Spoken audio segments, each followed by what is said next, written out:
नमस्कार, मैं आरती यादव आपके अपने यूट्यूब चैनल बायोलॉजी विद्यार्थी यादव में आप सभी लोगों का हार्दिक स्वागत करती हूँ। और इसी के साथ साथ आप सभी को गुड मॉर्निंग। और कैसे हो आप सभी लोग? जैसा कि आप सभी प्यारे स्टूडेंट्स को पहले से पता है कि हमने आपके लिए क्लास 12th बायोलॉजी का फर्स्ट चैप्टर स्टार्ट कर दिया था, लेकिन कल लाइट की वजह से आपकी वीडियो नहीं डल पाई। और आपको पता है पहले से ही गला मेरा थोड़ा काम नहीं कर रहा सही से, इसलिए वीडियो का डिले हो रहा है। और आज हम आपके लिए बहुत ही इंपॉर्टेंट टॉपिक लेकर आए जिसका नाम है लैंगिक जनन, सेक्सुअल रिप्रोडक्शन। सेक्सुअल रिप्रोडक्शन बहुत ही इंपॉर्टेंट टॉपिक है। इससे पहले हम आपको अलैंगिक जनन पढ़ा चुकी हूँ। अलैंगिक जनन क्या होता है, अलैंगिक जनन की विधियां क्या है, पूरा डिटेल से बताया हुआ एनसीईआरटी बेस। और जो भी इस क्लास में आपको पढ़ाया जाएगा वो एनसीईआरटी बेस होगा। आपके एग्जाम में जो क्वेश्चन पूछे जाएंगे वो एनसीईआरटी बेस ही पूछे जाएंगे, ठीक है। तो आपको लगातार तैयारी करते रहिए। ऐसा नहीं है कि शुरुआत में 2 पॉइंट देख लो, लास्ट के 2 पॉइंट देख लीजिए, इससे आपकी तैयारी हो जाए, तो ऐसा नहीं होगा। पढ़िए, लगातार मेहनत करिए, कुछ हम करेंगे कुछ आप करिए, ठीक है। ऐसा नहीं है कि हम वीडियो नहीं डाल रहे हैं तो आप भी पढ़ना छोड़ दें। आपको पढ़ना नहीं छोड़ना है, आपको अपनी पढ़ाई लगातार करनी है। आपके पास किताबें, उनको पढ़िए। कुछ मेहनत हम आपके लिए करेंगे, कुछ आप पढ़ो, तो इससे क्या होगा, आपका सिलेक्शन हो जाएगा पक्का इस ईयर, ठीक है। तो हम जिस दिन वीडियो नहीं डाल पाते उस दिन आप लोग खुद पढ़ा करो, अपनी किताब लेके उसकी थ्योरी पढ़ा करो। जितनी ज्यादा आप थ्योरी पढ़ोगे उतना ही ज्यादा आपको एग्जाम में लाभ मिलेगा, ठीक है। तो चलिए ज्यादा टाइम न वेस्ट करते स्टार्ट करते हैं आज की क्लास को। और ये क्लास सभी के लिए इम्पोर्टेंट है, चाहे आप किसी भी एग्जाम की तैयारी कर रहे हो, सीपी नेट है आपका, एम्स नर्सिंग है, पैरामेडिकल, कोई भी एग्जाम है, सभी के लिए क्लास इम्पोर्टेंट है, ठीक है। तो बात करते हैं आज जीवों में जनन। जीवों में जनन में हम आपको अलैंगिक जनन पढ़ा चुके हैं। उसकी लिंक आपको उस वीडियो आप देखना चाहते हो तो प्लेलिस्ट में जाकर देखना। न्यू बैच विजय बहू के नाम से प्लेलिस्ट बनी हुई है, वहां पर आप देखना जाके 4-5 वीडियो आपको मिल जाएंगे। वो सभी वीडियो आप लोग देख लीजिएगा, ठीक है। बहुत ही इंपॉर्टेंट है सभी वीडियो आपके लिए। तो बात करेंगे आज लैंगिक जनन। जितना भी पढ़ाया जाएगा एनसीईआरटी बेस होगा। और चैनल पर यदि आप न्यू जुड़े हुए हैं तो प्लीज चैनल को एक बार सब्सक्राइब जरूर कर लेना। चैनल को एक बार सब्सक्राइब जरूर कर लेना, जिससे आने की वीडियो आपको मिलती रहे, ठीक है। चैनल को सब्सक्राइब करने के साथ साथ बेल आइकन को प्रेस ऑल पर क्लिक कर लेना। तो बात करेंगे लैंगिक जनन होता क्या है। लैंगिक जनन होता क्या है, एनसीईआरटी बेस आपको बताया जाएगा। लैंगिक जनन, अलैंगिक जनन में हमने आपको क्या बताया था, अलैंगिक जनन जो होता है उसमें एक जनक की आवश्यकता होती है। अलैंगिक जनन में यानी एसेक्सुअल रिप्रोडक्शन जो होता है उसमें एक जनक की आवश्यकता होती है। लेकिन लैंगिक जनन जो होता है इसमें एक जनक की नहीं बल्कि 2 जनकों की आवश्यकता होती है। 2 जनक से ही आपका लैंगिक जनन जो क्रिया है वो संपन्न होगी। 2 जनक यदि नहीं है तो लैंगिक जनन की क्रिया नहीं होगी। नर और मादा का होना इसमें अति आवश्यक है। लैंगिक जनन में मेल एंड फीमेल का होना अति आवश्यक, उसके युग्मक यानी कि गेमीट का जो फ्यूजन होगा, 2 गेमीट का जब फ्यूजन होगा तो उसे ही सेक्सुअल रिप्रोडक्शन कहते हैं। गेमीट फ्यूजन किसका, गेमीट्स का जब फ्यूजन होगा तो उसे ही हम क्या कहते हैं, सेक्सुअल रिप्रोडक्शन कहते हैं। हिंदी में समझा जाए तो लैंगिक जनन की परिभाषा होगी 2 जनकों के द्वारा, 2 जनक के यानी कि नर और मादा के द्वारा जो युग्मकों का निर्माण होगा और उस क्रिया के द्वारा जो जनन क्रिया होगी उससे ही युग्मकों के द्वारा, तो उसे हम क्या कहते हैं, तो उसे कहा जाता है लैंगिक जनन। क्या कहा जाता है, लैंगिक। जबकि अलैंगिक जनन में हमने आपको बताया था अलैंगिक जनन में एक जनक की ही आवश्यकता होती है और उसमें उत्पन्न जो संतान होती है उसे किलोन कहा जाता है। उत्पन्न संतान जो होती है उसे क्या कहा जाता था, किलोन। लेकिन लैंगिक जनन में इस प्रकार का कुछ नहीं है। लैंगिक जनन में जो उत्पन्न संतान होती है उसका कोई नाम नहीं है। लैंगिक जनन से जो उत्पन्न संतान होती है उसका कोई नाम नहीं है। अलैंगिक जनन में जो उत्पन्न संतान थी, अलैंगिक जनन में जो उत्पन्न संतान थी वो अपने जनक के बिल्कुल ट्रू कॉपी होती थी। कैसी होती थी, ट्रू कॉपी, हमने पिछली वीडियो में बताया हुआ है। जबकि लैंगिक जनन से जो उत्पन्न संतान होगी वो अपने जनक के समान नहीं होती है। उसमें विभिन्नताएं होती है। विभिन्नताएं आपने देखी होंगी, जैसे हम अपने हमारी शक्ल देखो, हमारे माता पिता की शक्ल देखो तो अलग है, विभिन्नताएं, वेरिएशन है। हमारे अनुवांशिक लक्षण अलग है। माता पिता अनुवांशिक लक्षणों की वजह, जब अनुवांशिक लक्षण में विभिन्नता आई तभी तो हमारे अंदर क्या हुआ, विभिन्नता आई, ठीक है। तो लैंगिक जनन में क्या होता है, लैंगिक जनन में विभिन्नता उत्पन्न होती है, जबकि अलैंगिक जनन में विभिन्नताएं नहीं पाई जाती है। लैंगिक जनन में आनुवांशिक लक्षण माता पिता से आते हैं, वो भी असमान होते, समान नहीं। और अलिंगी जनन में जो लक्षण आते थे आनुवांशिक लक्षण, वो बिल्कुल अपने जनक के यानी कि पेरेंट्स के बिल्कुल समान होते थे। ठीक है, तो इतनी बात आपको समझ में आ चुकी होगी। तो चलिए एक एक पॉइंट करके हम बात करते हैं। यहाँ पर देखो, इसमें विपरीत लिंग वाले सबसे इंपोर्टेंट जो पॉइंट है आपके लिए यहाँ पर यही है कि लैंगिक जनन जो होगा उसमें विपरीत लिंग वाले विभिन्न जीवों द्वारा यानी कि नर एवं मादा मेल एंड फीमेल द्वारा युग्मकों का निर्माण होता है। युग्मक मतलब गैमीट्स। युग्मक क्या होते हैं? तो युग्मक एक प्रकार की कोशिका है। युग्मक वो भी कैसी? विशेष प्रकार की कोशिका। युग्मक आपसे पूछा है युग्मक क्या है, तो युग्मक एक प्रकार की विशेष प्रकार की कोशिका है। युग्मकों यानी गैमीट्स का निर्माण होता है। इसमें विपरीत लिंग, कैसा लिंग होना चाहिए? लिंग जो होगा वो विपरीत होगा। भिन्न जीव नर एवं मादा होंगे, उनके द्वारा युग्मकों का निर्माण होता है, जबकि ऐसा वहां पर नहीं था अलैंगिक जनन में। तो यहाँ पर हम समझ लेते हैं कि जैसे हम बात मनुष्य की कर ले, बात किसी कर ले मनुष्य की, तो मनुष्य में क्या होता है? नर युग्मक जो होता है वो क्या होता है? आपका शुक्राणु होता है। याद कर ले, पूछा जाता है। नर युग्मक जो होता है वो शुक्राणु यानी कि स्पर्म होता है, आपको पहले से पता है। और मादा युग्मक जो होता है मानव में वो होता है क्या? अंडाणु यानी कि ओवम। क्या होता है? ओवम, अंडाणु होता है। ठीक है, इसे क्या कहते हैं? ओवम कहते हैं। तो जब इसमें शुक्राणु और अंडाणु, ये शुक्राणु जैसे नर युग्मक है, ये मादा युग्मक अंडाणु है। जब ये नर युग्मक और मादा युग्मक जब आपस में फ्यूजन करेंगे, क्या करेंगे? फ्यूजन करेंगे, तो युग्मनज का निर्माण होता है। किसका निर्माण होता है? युग्मनज यानी कि जायगोट का निर्माण हो जाता है। इस क्रिया को ही हम जब नर युग्मक और मादा युग्मक आपस में फ्यूजन करते, संलयन होते हैं, मिलते हैं, तो इस क्रिया को निषेचन कहा जाता है। क्या कहा जाता है? निषेचन यानी कि फर्टिलाइजेशन कहा जाता है। क्या कहा जाता है?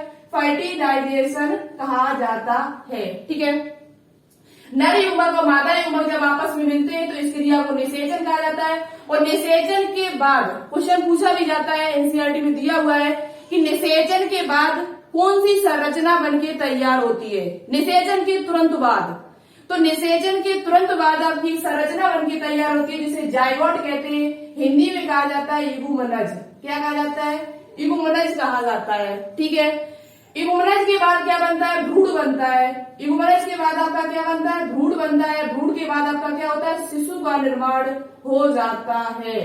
तो लैंगिक जनन जो है वो एक जनक से नहीं होगा, बल्कि दो जनकों की आवश्यकता इसमें पड़ती है। नर और मादा यानी कि मेल एंड फीमेल दोनों युग्मक आपस में मिलेंगे, दोनों युग्मक का क्रॉस होगा, निषेचन होगा और जायगोट का निर्माण होगा। जायगोट के बाद भ्रूण बनेगा और शिशु का निर्माण हो जाता है। लेकिन इसमें विभिन्नताएं होती हैं। क्या उत्पन्न होती? विभिन्नताएं, वेरिएशन।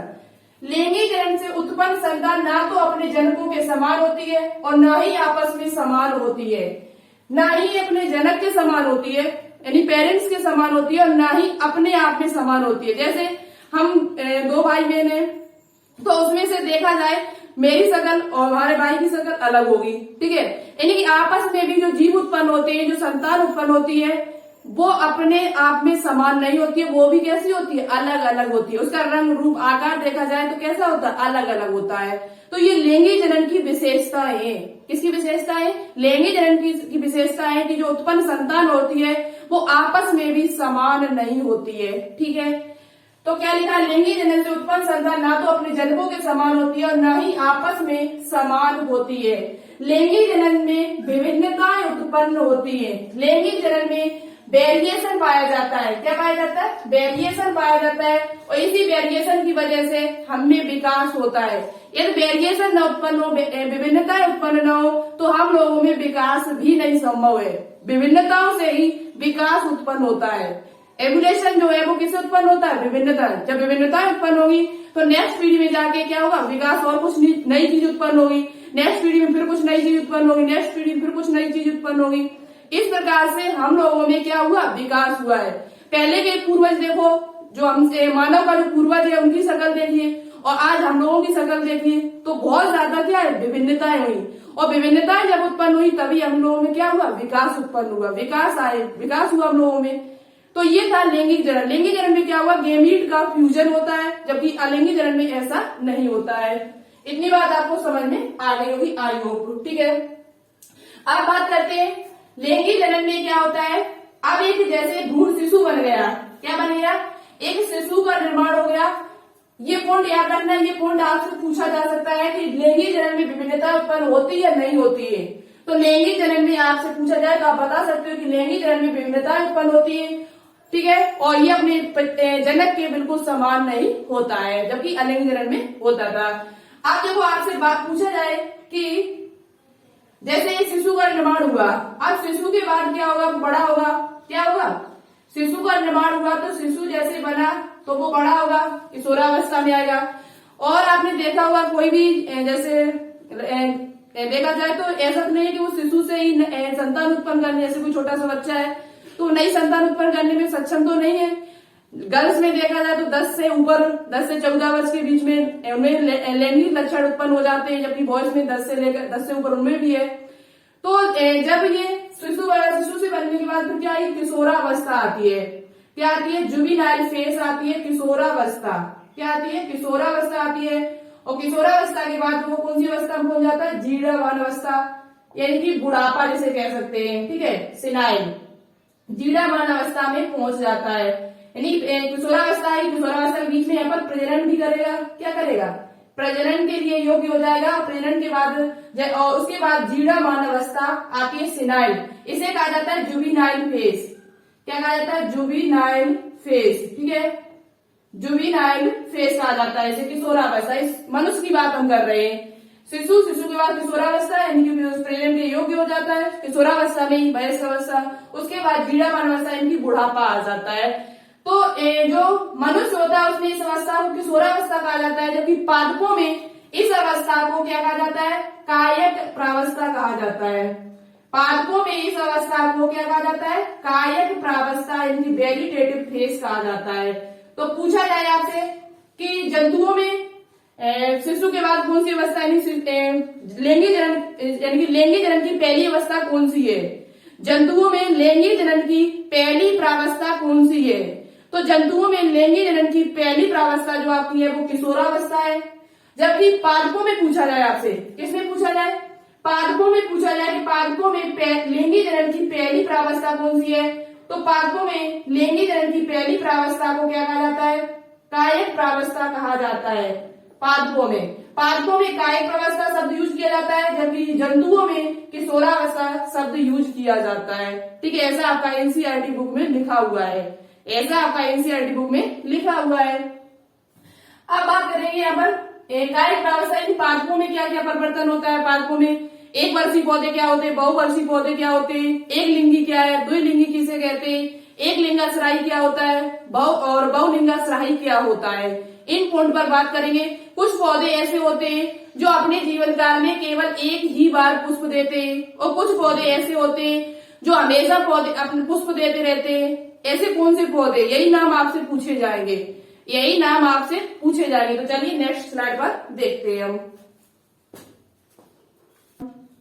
लैंगिक जनन में हमने अभी आपको बताया हुआ था कि जो जंतु होते हैं उनमें किशोरावस्था आती है, और जो पादप होते हैं उस अवस्था को कहा जाता है कायिक प्रावस्था, यानी कायिक अवस्था। लैंगिक जनन की जो पहली अवस्था है जंतुओं में उसे किशोरावस्था कहा जाता है, जुवेनाइल फेज कहा जाता है, जबकि पादपों में उस अवस्था को कायिक अवस्था यानी कि वेजिटेटिव फेज कहा जाता है। तो जंतुओं में एक अलग अवस्था है और पादपों में एक अलग अवस्था नाम दिया गया उसे। तो बात कर लेते हैं यहाँ पर हम जंतुओं में लैंगिक जनन को, जो लैंगिक जनन है वो किशोरावस्था से शुरू हो जाता है। जंतुओं में जो लैंगिक जनन है, जो सेक्सुअल रिप्रोडक्शन है, वो कब से शुरू हो जाता है, किशोरावस्था यानी कि जुवेनाइल फेज से शुरू हो जाता है।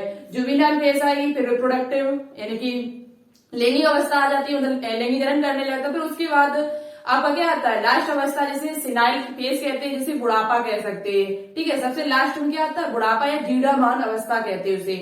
तो ये आता है कब, लैंगिक अवस्था यानी किशोरावस्था के बाद का, किशोरावस्था के बाद की जो अवस्था है उसे हम बुढ़ापा अवस्था कह सकते हैं। ठीक है, तो किशोरावस्था यानी कि जुवेनाइल फेज से शुरू हो जाता है, जबकि पादपों में देखा जाए तो इसे कायिक प्रावस्था यानी कि वेजिटेटिव फेज कहा जाता है। इतनी बात आपको समझ में आ गई होगी। अब बात कर लेते हैं थोड़ा पादप पर, उसके बात करेंगे जंतुओं पर। एक लिंगी क्या होता है, द्विलिंगी यानी कि हर्माफ्रोडाइट, मोनियसिस, डायसिस, ये क्या होते हैं? बहुत ही इंपोर्टेंट पॉइंट यहाँ से बनते हैं और यहाँ से क्वेश्चन पूछे जाते हैं एग्जाम में। ठीक है, तो यहाँ पर सबसे पहले बात करते हैं एक वर्षीय पौधे। जब इनको देखा गया, इनकी काय प्रावस्था देखी गई, जीवन अवस्था इनकी जब देखी गई, तो कुछ पौधे ऐसे मुझे मिले देखने को जो केवल 1 वर्ष के लिए ही होते हैं। 1 वर्ष में ही सब कुछ उनका हो जाता है, जन्म हुआ, फिर 1 वर्ष में ही वो सब कुछ कर लेते हैं। बीज डाला आपने, जन्म, उनका जन्म हुआ, थोड़ा बड़े हुए, फिर उन्होंने फल दिया, फूल दिया और बस खत्म हो जाते हैं। मतलब 1 वर्ष में पूरी प्रोसेस उनकी हो जाती है, जन्म से लेकर मृत्यु तक। तो कुछ पौधे जो ऐसे होते हैं वो 1 वर्षीय पौधे होते हैं। उनकी अवस्था जब देखी गई, जीवन अवस्था देखी गई है, उनकी लाइफ फेज जब देखा गया, तो कुछ 1 वर्षीय होते हैं। कुछ आपने देखे होंगे पौधे की बहुवर्षीय होते हैं, कुछ पौधे देखे होंगे 2 वर्षीय होते हैं। तो इस प्रकार से पादपों में कुछ अवस्थाएं देखी गई है। जो उदाहरण हम आपको बताएंगे ये बहुत इंपॉर्टेंट है और आपकी एनसीईआरटी बुक में दिए हुए हैं। तो 1 वर्षीय पौधे ऐसे पौधे होते हैं जो वर्ष में एक बार में पुष्प आता है, एक ही बार ये जन्म करते हैं। तो यानी कि जिसे कहा जाता है एनुअल्स, यानी इसे मोनोकार्पिक भी कह सकते हैं। मोनोकार्पिक का नाम पूछा जाए, मोनोकार्पिक के बारे में आप नेक्स्ट वीडियो में पढ़ोगे, चल के जो आपका नेक्स्ट चैप्टर उसमें पढ़ोगे, लेकिन यहाँ पर थोड़ा समझ लीजिए। मोनोकार्पिक या 1 वर्षीय पौधे, एक ही बात है। 1 वर्षीय पौधे में जैसे हमारा धान है, गेहूं है, मक्का है, ये सभी आपके 1 वर्षीय पौधे होते हैं। कैसे होते हैं? 1 वर्षीय, एक बार ही इनमें पुष्प आता है और उसके बाद ये क्या आते हैं, जीवाणु अवस्था आ जाती है और मर जाते हैं। ठीक है, तो ये कैसे पौधे? 1 वर्षीय पौधे मोनोकार्पिक। धान, गेहूं, हमारा राइस प्लांट है, गेहूं व्हीट है, और मक्का यानी कि मेज। उसके बाद कुछ पौधे होते हैं वो 2 वर्षीय होते हैं, जिनमें जीवन मतलब 2 साल के लिए जीवित बने रहते हैं, 2 वर्षीय होते हैं।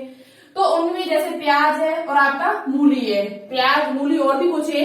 प्याज, मूली के अलावा भी और कुछ है जो मुख्य जो है वो हमने आपको बता दिए। उसके बाद बात करते हैं बहुवर्षीय पौधे। बहुवर्षीय जो पौधे होते हैं इनको पॉलीकार्पिक भी कहा जाता है। 1 वर्षीय पौधों को मोनोकार्पिक कहा जाता है, जबकि बहुवर्षीय पौधों को पॉलीकार्पिक कहा जाता है। अब बहुवर्षीय पौधे भी 2 प्रकार के यहाँ पर, कुछ मौसमी होते हैं, कुछ पूरे साल भर देते हैं, कुछ ऐसे भी होते हैं जो अपने जीवन काल में एक ही बार पुष्प देते हैं। कुछ ऐसे भी पौधे होते हैं वो अपने पूरे जीवन काल में, पूरी होल लाइफ स्पेन में केवल एक ही बार पुष्प देते हैं। ये अपवाद है। ये क्या है? हमारा अपवाद है। तो यहाँ पर हम सबसे पहले देते हैं बहुवर्षीय पौधे, पेरिनियल फेज जो प्लांट्स होते हैं, जैसे आम है, आपका सेब है, कटहल है। लेकिन आपने देखा होगा आम में पूरी साल तो फल आते नहीं है। आम जो होते हैं वो पूरी साल नहीं आते, वो केवल एक मौसम में आते हैं। किसमें आते हैं? मौसम होता है उनका भी। ऐसा नहीं है कि पूरी साल उन पर आम लगे रहते, लेकिन आने वाली यानी पीढ़ी में देखा गया कुछ इस प्रकार से जेनेटिक मटेरियल में डाला गया, डीएनए इस प्रकार के डाले थे, वो 12 साल आम देते रहते। कुछ पौधे ऐसे हैं अभी भी, लेकिन वैसे देखा जाए अधिकांश जो होते हैं वो आम मौसमी यानी कि सीजनल है। सीजन के टाइम ही उन पर क्या होता है, अपने सीजन में ही वो अपने जनन फल देते हैं। सीजन में ही क्या करते हैं? फल देते हैं। जैसे आम है, सेब है। गर्मियों के सीजन में आपने देखा होगा आम, सेब, कटहल, ये कैसे होते हैं? मौसमी होते हैं। मौसम में, अपने मौसम में आकर ही अपना फल देते, जनन करते। तो ये क्या कहा जाता है? मौसमी कहा जाता है। मौसमी भी कहा जाता है, सीजनल कहा जाता है प्लांट। सीजनल प्लांट इनको कहा जाता है। पूछा जाता है कि बहुवर्षीय पौधों या मौसमी पौधों के नाम बताओ, तो आम, सेब, कटहल आप बता देना। बात करते हैं अब कुछ अपवाद है बहुवर्षीय पौधों में। अपवाद क्या है इसमें? एक अपवाद सबसे इंपोर्टेंट, वेरी वेरी इंपोर्टेंट है, जो आपसे पूछा जा सकता है, जो एनसीईआरटी बुक में दिया हुआ है। अपवाद एक है कि बांस होता है। बांस क्या होता है? जिसे बम्बू कहा जाता है। सभी ने देखा होगा बांस का पौधा। बम्बू बहुत लंबे लंबे पौधे होते हैं, जो क्या होता है अपने पूरे जीवन काल में, अपने पूरे जीवन काल में केवल एक ही बार पुष्प देता है। अपने पूरे जीवन काल में केवल एक ही बार पुष्प देता है। लगभग 50 से 100 वर्ष ये जीवित रहता है, और उस 50 से लेकर 100 वर्ष के बीच में केवल एक ही बार ये पुष्प देता है, और पुष्प देने के बाद ये इसकी यानी ये जीर्णावस्था आ जाती है, वो खत्म हो जाता है। तो पूछा जाए आपसे कि अपने पूरे जीवन काल में ऐसा कौन सा पौधा है जो एक ही बार पुष्प देता है, वो आपका बांस है, बम्बू जिसे कहा जाता है। याद कर लेना, बहुत इंपॉर्टेंट है, और नोटबुक पे नोट डाउन जरूर कर लेना। ठीक है, लेकिन एक आपका पौधा है स्ट्राबिलिथेस कुथियाना। स्ट्राबिलिथेस कुथियाना जिसे कहा जाता है, जैसे हिंदी में जिसका नाम है नीला कुरेंजी। इस पे पुष्प इसके जो है वो केरल, तमिलनाडु, कर्नाटक में देखे गए, उनकी पहाड़ी क्षेत्रों में देखे गए, और बहुत ही अच्छे पुष्प देखने में लगते हैं। जो पुष्प है इसके वो बहुत ही अच्छे देखने में लगते हैं। और ये जब पुष्प लगे हुए थे तो बहुत सारे सैलानी अपनी बाहर के देशों के लोग यहाँ देखने के लिए आते, सड़कों पर पुष्प पुष्प ही फैल गए थे, ऐसा एनसीईआरटी में लिखा हुआ है, वही हम आपको बता रही हूँ। तो इसके पुष्प जो होते हैं वो देखने में बहुत ज्यादा अच्छे लगते हैं, नीले कलर के होते हैं। गूगल पे सर्च करके देखना तो आपको मिल जाएगा नीला कुरेंजी। और ये जो नीला कुरेंजी है ये आपका कहाँ लगता है, तो 2006 में इसमें पुष्प आए हुए थे, ऐसा लिखा हुआ है कि इसमें 2006 में पुष्प आए हुए थे। और ये जो पुष्प 12 वर्ष में एक बार आते, 12 वर्ष में एक बार आते, यानी 12 वर्ष के बाद आएंगे एक बार, 12 वर्षों में, यानी 12 वर्ष अभी आ गए, फिर 12 वर्ष नेक्स्ट 12 वर्ष के बाद आएंगे, 12 ईयर्स इनमें पुष्प आने में लग जाता है, लेकिन देखने में बहुत ज्यादा अच्छे लगते हैं। तो ये एक अपवाद है बहुवर्षीय पौधे, लेकिन पुष्प जो इनमें होते हैं, जो लैंगिक जनन इनमें जो होता है वो 12 वर्षों में होता है, इसमें पूरे जीवन काल में एक बार होता है, इसमें 12 वर्ष के बाद होता है। ठीक है, 2006 में आए हुए थे। और ये पुष्प जो होते हैं वो कर्नाटक में, केरल में और तमिलनाडु जैसे राज्यों में देखे गए हैं, और उनके पहाड़ी क्षेत्रों में, कहाँ देखे गए, पहाड़ी क्षेत्रों में। तो ये बात आपको समझ में आ गई होगी। पादपों में कौन कौन सी अवस्थाएं, एक वर्षीय पौधे क्या है, बहुवर्षीय पौधे क्या है, द्विवर्षीय क्या है। एक पुष्प और है, एक अपवाद और है, एक अपवाद है चाइना रोज। एक चाइना रोज नाम का एक पादप है जिसमें क्या होता है, पूरी साल पुष्प आते रहते हैं। अब बताइए, एक ऐसा भी पुष्प है, एक ऐसा भी पादप है जिसका नाम है चाइना रोज, जिसे हिबिस्कस कहा जाता है। क्या कहा जाता है, हिबिस्कस रोजा कहा जाता है, जिसमें क्या है, पूरी साल आपके पुष्प आते रहते हैं। तो ये 2-3 पॉइंट आपको याद कर लेने, एक चाइना रोज वाला याद कर लेना, एक बम्बू वाला याद कर लेना बांस का, एक नीला कुरेंजी याद कर लेना। नीला कुरेंजी पर कितनी साल बाद पुष्प आते हैं, तो नीला कुरेंजी पर जो पुष्प आते हैं वो 12 वर्ष में एक बार आते हैं, जबकि बांस में पूरे जीवन काल में 50 से 100 वर्ष में केवल एक ही बार पुष्प आते हैं। तो ये बात आपको समझ में आ गई होगी, आई हो। अब बात करेंगे कि एक लिंगी क्या होता है, बहुलिंगी क्या होता है, उसके बाद बात करेंगे प्राइमेट्स, नॉन प्राइमेट्स क्या होता है, ऑस्ट्रच साइकिल क्या होती है, ये बहुत ही इंपोर्टेंट है। ठीक है, तो चलिए नेक्स्ट पॉइंट पर, नेक्स्ट स्लाइड पर, एक लिंगी क्या होता है, द्विलिंगी क्या होता है, और एक लिंगाश्रायी, उभयलिंगाश्रायी किसे कहते हैं, कहाँ पर ये शब्द यूज किए जाते हैं, और प्राइमेट्स, नॉन प्राइमेट्स। ठीक है, बहुत ही इंपोर्टेंट टॉपिक है ये। इतने टॉपिक से आपके एग्जाम में 2-3 क्वेश्चन बनते हैं। तो सबसे पहले हम बात करेंगे एक लिंगी। एक लिंगी यानी कि जिसे कहा जाता है यूनिसेक्सुअल या डायोसिस, जिसे जंतुओं में देखा जाए तो जंतुओं में एक लिंगी शब्द यूज किया जाता है। जंतुओं के लिए, जंतु जो होते हैं उसमें एक लिंगी शब्द यूज किया जाता है, जबकि पादपों में एक लिंगाश्रायी शब्द यूज किया जाता है। जंतुओं में एक लिंगी शब्द यूज किया जाता है, जबकि पादपों में इसी को एक लिंगाश्रायी शब्द यूज किया जाता है, जिसे डायोसिस कहा जाता है। ठीक है, तो बात करते हैं एक लिंगी होता क्या है। एक लिंगी का मतलब होता है जिसमें नर और मादा, मेल एंड फीमेल अलग अलग हो, नर अलग हो, मादा अलग हो, तो ऐसे जीवों को कहा जाता है एक लिंगी। क्या कहा जाता है, एक लिंगी, जिनका लिंग अलग अलग हो, नर अलग हो, मादा अलग हो, मेल और फीमेल अलग अलग होते हैं, तो इसे क्या कहा जाता है, इसे एक लिंगी जीव कहा जाता है। ऐसे जीवों को क्या कहा जाता है, एक लिंगी जीव। समझ में आ गया होगा। अब इसी प्रकार से पादपों में देखा जाए तो पादपों में जिसमें ऐसे पादप जिसमें लिंग अलग अलग, नर अलग हो, मादा अलग हो, तो ऐसे लिंग पादपों में, इस शब्द पादपों में के लिए शब्द के लिए क्या यूज किया जाता है, एक लिंगाश्रायी शब्द यूज किया जाता है। ज्यादा कोई अंतर नहीं है, परिभाषा एक ही है, डेफिनेशन एक ही है। एक लिंगी का मतलब है ऐसे जीव जिसमें नर और मादा अलग अलग होते हैं। नर और मादा, या लिख सकते हो आप, नर और मादा अलग अलग होते हैं। नर और मादा कैसे होते हैं, अलग अलग होते हैं। तो ऐसे जीवों को क्या कहा जाता है, एक लिंगी कहा जाता है। क्या कहा जाता है, एक लिंगी, अलग अलग होते हैं। इसमें नर और मादा कैसे होते हैं, अलग अलग होते हैं। जैसे मनुष्य में नर अलग युग्मक का निर्माण करती है, मादा युग्मक अलग होती है। ठीक है, निर्माण अलग अलग होता है। चीता है, कुत्ता है, बहुत सारे जीव है आपके जो कैसे होते हैं, एक लिंगी होते हैं। अब बात कर लेते हैं पादपों में ऐसा कहाँ देखा गया, तो पपीता है आपका, खजूर है, मार्केंसिया मोस्ट इंपोर्टेंट है। पूछा जाए कि मार्केंसिया कैसा है, एक लिंगी श्रायी है, द्विलिंगी श्रायी है, द्विलिंगी भी है, तो आप बता सकते हो मार्केंसिया जो है वो एक लिंगी है। ठीक है, इसमें नर और मादा अलग अलग होते हैं। नर और मादा जो होते हैं वो अलग एंथ्रोजॉइड, और जो आपकी बनते हैं वो कैसे बनते हैं, अलग अलग बनते हैं। ठीक है, तो पपीता और खजूर वो आपके एक लिंगाश्रायी होते हैं, और इसमें साथ साथ एक आपका है मार्केंसिया। क्या है? मार्केंसिया। अब बात करते हैं द्विलिंगी या उभयलिंगी। द्विलिंगी या उभयलिंगी या द्विलिंगाश्रायी या उभयलिंगाश्रायी। श्रायी शब्द लग जाए वो पादपों के लिए होगा, और लिंगी शब्द लगा केवल तो वो जंतुओं के लिए यूज किया जाता है। उभयलिंगी कह दिया जाए चाहे द्विलिंगी कह दिया जाए, जैसे बाइसेक्सुअल या मोनोसियस या हर्माफ्रोडाइट, एक ही बात है। मतलब क्या है? जब नर और मादा एक ही जीव के अंदर उपस्थित हो, जब नर और मादा के जो गुण जो लक्षण एक ही जीव के अंदर उपस्थित होते हैं, तो ऐसे जीवों को द्विलिंगी जीव कहा जाता है, या पादपों के लिए कह सकते हैं द्विलिंगाश्रायी। जब परागकण और जो आपके मादा में जो अंडाणु अंडक बनते हैं वो एक ही पुष्प के अंदर हो, एक ही पुष्प के अंदर होते हैं, तो उसे उभयलिंगाश्रायी कहा जाता है। जैसे देखा जाए द्विलिंगी में आपका आता है जोंक, यानी कि लिंग जो होती है उसमें नर और मादा एक ही उपस्थित होते हैं। केंचुआ, टैपवर्म जिसे पीताक्रमी कहा जाता है, जो प्लेटीहेल्मिन्थीज का सदस्य है।